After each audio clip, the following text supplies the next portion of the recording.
రోజు మీకు అందరికీ తెలుసు కదా, మీకు టీచర్స్ డైలీ రాస్తున్నా మీకు అందరికీ తెలుసు కదా, తెలుసా తెలీదా? అందరూ వినరా వెళ్ళేదా మేము డైలీ రాస్తున్నామని. ఆ డైలీ కోసం సంఘటన పెట్టించుకుందామని హెడ్ మాస్టర్ గారు పెడితే వెంకయ్య గారు జూనియర్ అసిస్టెంట్ గారు అన్నారు, ఇప్పుడే బయటికి వెళ్ళారని అన్నారు. సరే బయటకు వచ్చి హెడ్ మాస్టర్ కనపడ్డారా అంటే గ్రౌండ్ లో చూశానన్నారు. గ్రౌండ్ లోకి వెళ్ళారండి. గ్రౌండ్ లో చేయండి ఇప్పుడే 7th సీలోకి వెళ్ళారండి, రోజు చెక్ చేస్తున్నారండి అన్నారు. 7th సీట్ వచ్చారండి. 7th సీట్ వెళ్తే కంప్యూటర్ రూమ్కి వెళ్ళారండి అన్నారు. నా ఈవినింగ్ వాక్ మొత్తం అయిపోయిందండి. సర్వాంతర్యామిలాగా ఎక్కడ చూసినా ఆయనే. ఆ విధంగా చక్కగా విద్యార్థులని ఉపాధ్యాయుల్ని కూడా చక్కగా ఉత్తేజితులు చేస్తూ కర్తవ్యోన్ముఖులుగా చేస్తూ ఈ పాఠశాలని సర్వాంగ శుభ్రంగా చేస్తూ అందరి మెప్పును పొందుతూ మన హెడ్ మాస్టర్కి అంతకు ముందు జిల్లా ఉత్తమ ఉపాధ్యాయ అవార్డు వచ్చింది. మరి మనం ఎప్పుడు తలుచుకోవా, ఇదే మొట్టమొదటిసారి మనం స్కూల్లో అనుకోవడం. అటువంటి మన P3 కీర్తి సీతారామరాజు గారిని సవినయంగా వేదిక మీదకి వచ్చి అధ్యక్ష స్థానం వహించవలసిందిగా కోరుతున్నాను.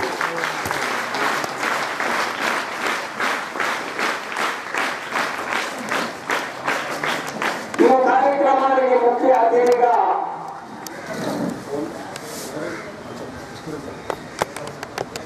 మరి మరొక వ్యక్తిని ఆహ్వానించబోతున్నాము, chief guest of the function. మరి ఆ ముఖ్య అతిథి బోళాశంకర్ గారు. ఆయన మంచుకొండలో ఉండే శివుడు మాత్రమే, కానీ రుద్రభూమిలో ఉండే రౌతుడు కాదు. ఆయన చూస్తే ఏడు పర్వతాలకు చాలా గంభీరంగా కనబడతారు. ఆయన మాట అందరికీ ఉత్తేజకరంగా ఉంటుంది.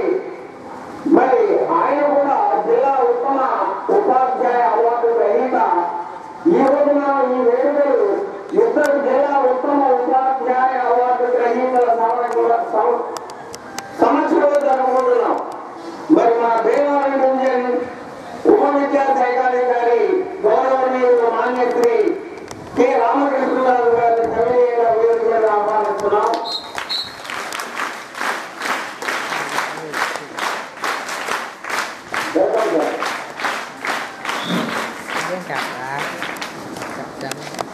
గౌరవనీయులు Bondala high school head master Shri Sitaramaraju గారు కూడా సవినయంగా వేదిక మీద ఆహ్వానిస్తున్నాం.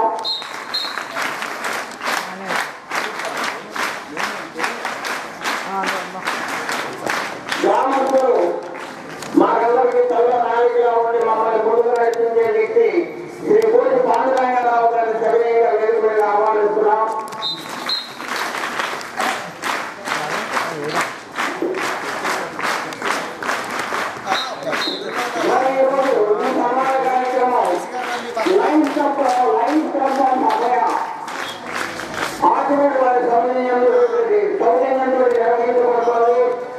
మరి లైన్స్ క్లబ్ అభయ ఆటగాడు ప్రెసిడెంట్ గారైనటువంటి గంధి శ్రీనివాస్ వరప్రసాద్ గారిని గౌరవంగా వేదిక మీద ఆహ్వానిస్తున్నాం.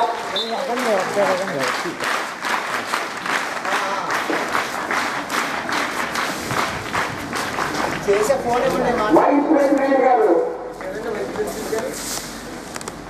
ఒకటి జగతి విద్యాదానం ఒకటే ఉండిపోతుంది శాశ్వతంగా. మరి ఆ విద్యాదానం చేసేటువంటి వాడే ఎవరో కాదు, గురువు గారు. ఆ గురు పూజోత్సవాన్ని ఈ రోజున మనం జరుపుకుంటున్నాం. గు అంటే చీకటి, రు అంటే వెలుగు. గురువు అంటే చీకటి నుంచి వెలుగు వైపుకి నడిపించేవాడు. మనలో ఉన్నటువంటి జ్ఞానమే గురువు, అజ్ఞానమే శిష్యుడు. మరి గురు పూజోత్సవం అన్నారు కదా ఇవాళ. గురు పూజ అంటే గురువు గారి పాదాలను సేవించడం, గురువు గారి చిత్రపటానికి పూజించడం కాదు. గురువు గారి చూపిన దారిలో నడవడం, గురువు గారు బోధించిన ధర్మాన్ని పాటించడం, ఆ దిశగా మనల్ని పునరంకితం చేయడమే ఈ గురు పూజోత్సవ ఉద్దేశం. మరి ఈ కార్యక్రమానికి అధ్యక్ష స్థానం వహించినటువంటి మా ప్రధాన ఉపాధ్యాయులు శ్రీ టి సీతారామరాజు గారిని వారి సందేశించవలసిందిగా కోరుతున్నాను. వెంటనే ప్రధాన ఉపాధ్యాయులు వారి సందేశం అయిన వెంటనే సన్మానాల కార్యక్రమం మొదలవుతుంది. నేను ఆల్రెడీ తెలియజేయడం అయింది. బ్యాచ్ వైజ్ రెడీగా ఉండవలసిందిగా కోరుతున్నాను. స్టూడెంట్స్ టీచర్స్ కూడా. గౌరవనీయమైన డివైఓ గారికి, ఇతర ప్రధానోపాధ్యాయులు, గ్రామస్తులకు నా హృదయపూర్వక నమస్కారం తెలియజేస్తూ, ముందుగా ఈ కార్యక్రమం అనివార్య కారణాల వల్ల లేట్ అయినట్టు ముందుగా క్షమించమని సవినయంగా కోరుతున్నాను. కళాతీతమైంది. మరి ఆఫీసర్స్ కూడా వేరే వేరే పాఠశాలకు వెళ్ళవలసినటువంటి అవసరం ఉంది.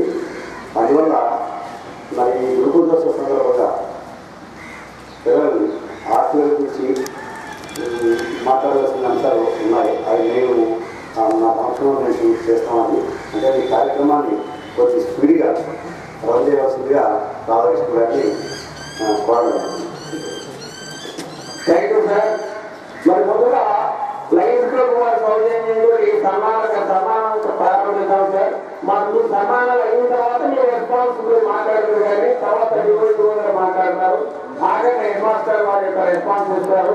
అందువల్ల ముందుగా సన్మాన కార్యక్రమాన్ని మనం ప్రారంభించుకున్నాం. దయచేసి ఒక 6 క్వశ్చన్ ఇక్కడ ముందుగా వేయవలసిందిగా కోరుతున్నాను. టీచర్స్, స్టూడెంట్స్ స్టేజ్ దగ్గరికి తొందరగా స్టూడెంట్ లీడర్స్ నేను చెప్పడం జరిగింది. డిపార్ట్మెంట్ ఆఫ్ నేను ఆల్రెడీ చెప్పడం జరిగింది సార్. అమ్మ రావాలమ్మా. శ్రీ సర్వేపల్లి రాధాకృష్ణ గారి జన్మదిన సందర్భంగా అంటే 5/9/1982 సంవత్సరంలో జన్మించారు. మరి ఆయన జన్మదిన సందర్భంగా మనం ఈరోజు ఉపాధ్యాయ దినోత్సవం జరుపుకుంటున్నాం. మరి ఉపాధ్యాయ దినోత్సవానికి ఇంత ఘనంగా ఏర్పాటు చేసిన పాఠశాల ప్రధాన ఉపాధ్యాయులు సీతారామరాజు గారికి, మరి వారికి సహాయించినటువంటి పాఠశాల సిబ్బందికి, మరి దీనికి స్పాన్సర్ చేసిన ఘనంగా స్పాన్సర్ చేసిన మాదిరిగా కాదు ఆర్టీఓ లైన్స్ క్లబ్ వారికి, విచ్చేసిన ప్రజాప్రతినిధులకి అందరికీ నమస్కారం. విద్యార్థులకు ఆశీస్సులు. మనం ఏదైనా ఒక మహనీయుని జన్మదినం జరుపుకున్నామంటే ఆయనలో కొన్ని క్వాలిటీస్ని మనం గుర్తు చేసుకోవాలి. మనం ఎంతో కష్టపడి చదివి ఒక ఉపాధ్యాయుడిగా పనిచేసి భారత రాష్ట్రపతి స్థాయికి మహోన్నత వ్యక్తి శ్రీ సర్వేపల్లి రాధాకృష్ణ. మన అదృష్టం ఏంటంటే ఆయన తమిళనాడులో పుట్టినప్పటికీ కూడా మన ఆంధ్ర యూనివర్సిటీ వైస్ ఛాన్సలర్ కూడా 5 సంవత్సరాలు పనిచేశారు ఆయన. అంటే వైస్ ఛాన్సలర్ యూనివర్సిటీ అధిపతి విశాఖపట్నంలో. తర్వాత అక్షరాభ్యర్థులు ఎదిగి మరి భారత రాష్ట్రపతిగా అంటే ఉపాధ్యాయుల నుంచి మన రాష్ట్రపతి స్థాయి వరకు ఎదిగిన వ్యక్తి కాబట్టి మరి ఆయన జన్మదినాన్ని మనం ఉపాధ్యాయ దినోత్సవంగా జరుపుకుంటున్నాం. మరి ఈ సందర్భంగా మరి గ్రామస్తులు కానివ్వండి, లైన్స్ క్లబ్ వారు కానివ్వండి, ప్రజాప్రతినిధులు కానివ్వండి, ఇతర అధికారులు కానివ్వండి, అందరూ కూడా విద్యార్థులతో సహా వీరందరూ కూడా ఉపాధ్యాయులు, విద్యార్థులు అందరూ చక్కగా ఉపాధ్యాయులని సన్మానించడం అనేది ఒక గౌరవప్రదమైన విషయం. ఒక ఉపాధ్యాయుని గౌరవం ఎప్పుడు జరుగుతుంది అంటే విద్యార్థులు తగిన న్యాయం చేసినప్పుడే. ఈ ఉపాధ్యాయుడు చక్కని ఉపాధ్యాయుడు మాకు చక్కగా పాఠాలు చెప్తున్నారు అన్నప్పుడు మాత్రమే మన ఉపాధ్యాయుని సన్మానించడానికి మనలో ఒక అభిమానం అనేది ఏర్పడుతుంది. మరి ఈ విధంగా ఇక్కడ ఈ పాఠశాల ఈరోజు మరి లైఫ్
ఉపాధ్యాయుల దినోత్సవ శుభాకాంక్షలు తెలియజేస్తూ పిల్లలు మీ అందరికీ కూడా ఆశీస్సులు. ఈ సెప్టెంబర్ 5 అనేది సర్వేపల్లి రాధాకృష్ణన్ గారి బర్త్డే సందర్భంగా చేసుకుందాం అందరికీ తెలుసు. ఈ టీచర్స్ డే అనేది దేశాన్ని బట్టి మారుతుంది. మన ఇండియన్ వరకు అయితే మాత్రం సెప్టెంబర్ 5 రాధాకృష్ణన్ గారి బర్త్డేని ఏర్పాటు చేసుకోవడం జరిగింది. ఈరోజు మనం పూర్వకాలం చూసుకుంటే గురుకులాలు ఉండేవి. అక్కడ గురువు చెప్పిందే వేదం. గురుకులంలో ఒకసారి విద్యార్థి ఎంటర్ అయిన తర్వాత మొత్తం విద్యాభ్యాసాన్ని అంతా పూర్తి చేసుకుని కానీ బయటకు వచ్చేవాడు. కానీ ఈ రోజుల్లో టీచర్స్ ప్రొఫెషన్ అనేది చాలా కఠినమైన సామ్రాజ్యం. ఎందుకంటే అనేక ఒత్తిళ్ళు, ప్రెజర్స్, పై నుంచి ప్రెజర్స్, ఇటు తల్లిదండ్రుల నుంచి ప్రెజర్స్, ఈ అన్నింటినీ కూడా తట్టుకొని ఉపాధ్యాయులు ఈ పిల్లలకి పాఠాలు చెప్పడం అనేది ఈ రోజుల్లో అయితే చాలా కష్టమైన విషయమే. కానీ అలాంటి వాటిని కూడా తట్టుకుంటూ మంచి విద్యార్థులు తయారు చేసుకున్న ఉపాధ్యాయులందరికీ అదే చిన్న పల్లెటూరులో ఆయన జన్మించాడు. వాళ్ళ నాన్నగారు వీరస్వామి, ఆయనకి తింటానికి తినలేదు, చాలా అవసరపడ్డాడు ఆయన. సరే ఇక్కడ లాభం లేదు ఈ పల్లెటూరులో అని చెప్పని తమిళనాడు మన ఆంధ్రాకి ఉన్న కోటలో ఉన్నటువంటి తిరుత్తల్లి అనే ఊరికి మకా మార్చి వలస వెళ్ళిపోయాడు ఆయన. ఆయనకి ఇంగ్లీష్ భాష అంటే అస్సలు గిట్టదు వీరస్వామి గారికి. ఆయన స్నేహితులు చుట్టాలు బలవంతం చేస్తే మన రాధాకృష్ణన్ గారిని మిషనరీ హై స్కూల్లో సీట్లు సంపాదించి అందులో చదివించారు ఆయన. అందులో అప్పట్లో FA అని ఉండేది, BA BCom లాగా. అది చదివిన తర్వాత ఆయనకి ఆర్థిక పరిస్థితి కట్టు ఉండడానికి బట్టలు లేవో, తినడానికి సరైన తిండి లేదు. అటువంటి టైంలో ఆయన దూరం ఆయన మంచి డిగ్రీ పై చదువుకుంటూ ఆయన దగ్గర ఉన్న పాత పుస్తకాలు, ఆయనకు వచ్చిన స్కాలర్షిప్ మన సర్వేపల్లి రాధాకృష్ణ గారికి ఇచ్చి చదివించారు.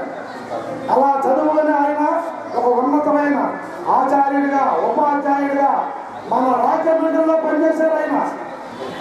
అక్కడి నుంచి మచిలీపట్నంలో పనిచేశారు ఆయన. అక్కడి నుంచి వాళ్ళు మనం ఎంతో గొప్పగా చెప్పుకున్నాం. మన ఆంధ్ర యూనివర్సిటీ అని అది స్థాపించింది మన సర్వేపల్లి రాధాకృష్ణ.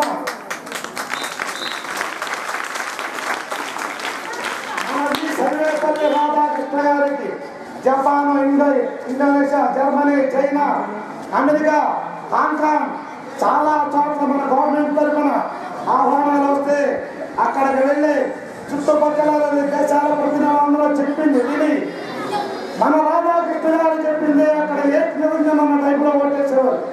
ఈయన చెప్పిందే వేదం అక్కడ. ఆ రకంగా ఆయన మన దేశాన్ని కీర్తి ప్రతిష్టలో ఇతర దేశాల్లో మార్మోదించాడు ఆయన. మన రాధాకృష్ణ గారికి ఫిలాసఫీ అనే కోర్సు మీద బాగా ఇంట్రెస్ట్. ఆయన వైజాగ్ ఆంధ్ర యూనివర్సిటీలో చైర్మన్గా చేస్తున్నప్పుడు ఆయన ఇంట్రెస్ట్ను చంపుకోలేక అదే యూనివర్సిటీలో మన గవర్నమెంట్ని వాళ్ళని ఒప్పించి ఫిలాసఫీ అనే క్లాసులు సృష్టించి దాంట్లో ఈయన టీచింగ్ చేస్తూ ఉండేవారు. ఈయన టీచింగ్ పెట్టడానికి క్లాసులో ఉన్న మీ స్టూడెంట్సే కాకుండా లోపల ఉన్న ప్రొఫెసర్ అందరూ కిటికీల దగ్గర కొమ్మల దగ్గర నుంచుని ఆయన చెప్పే ప్రతి విషయాన్ని శ్రద్ధగా ఆలోచించేవారు. అదే టైంలో ప్రతి మనిషికి శత్రువులు గిట్టనవాడు ఉంటాడు. ఆ గిట్టనవాడు కొంతమంది ప్రొఫెసర్లు స్టూడెంట్స్ దగ్గర, మిగతా ప్రొఫెసర్ల దగ్గర కొంచెం రివల్యూషన్ తీసుకొచ్చి అనరాని మాటలు అన్నారు. ఏ విధమైన నువ్వు 2 జీతాలు తీసుకోవడానికి ఏదో క్లాసు సృష్టించి ఇచ్చేస్తున్నావు అని చెప్పని ఈయనప్పుడు ప్రొఫెసర్ని, స్టూడెంట్స్ని అందరినీ మీటింగ్ పెట్టి నాకు విదేశాల్లో ఉద్యోగం వచ్చింది వెళ్ళిపోనా అని అడిగితే ఎవరు కూడా వెళ్ళమనల్లా. అందరూ ముక్తగండంతో వద్దు మీరు ఎక్కడే ఉండాలి అని చెప్పని ఆయన అక్కడే వచ్చారు. ఆ తర్వాత బ్రిటిష్ వాళ్ళు మన దేశాన్ని వదిలిపెట్టి వెళ్ళిపోవడం, మనకు స్వాతంత్రం రావడం, అదే టైంలో మనగా రాధాకృష్ణ గారికి ఉప ప్రధాని పదవి ఇవ్వడం ఈ రకంగా జరిగింది. అందుచేత మీరు కూడా మంచి మార్పులతో మంచి మంచి స్టడీ ఏది తీసుకోవాలి, ఏ కోర్సులో చదవాలి అన్నది మీ ఆలోచన శక్తితో మీకు ఇంట్రెస్ట్ ఉన్నదాన్ని చూసుకుంటూ 1కి 10 సార్లు మీ టీచర్ని అడిగి ప్రతి విషయంలో ప్రతి ర్యాంకు తెచ్చుకోవాలని నేను కోరుకుంటూ సెలవు తీసుకుంటున్నాను.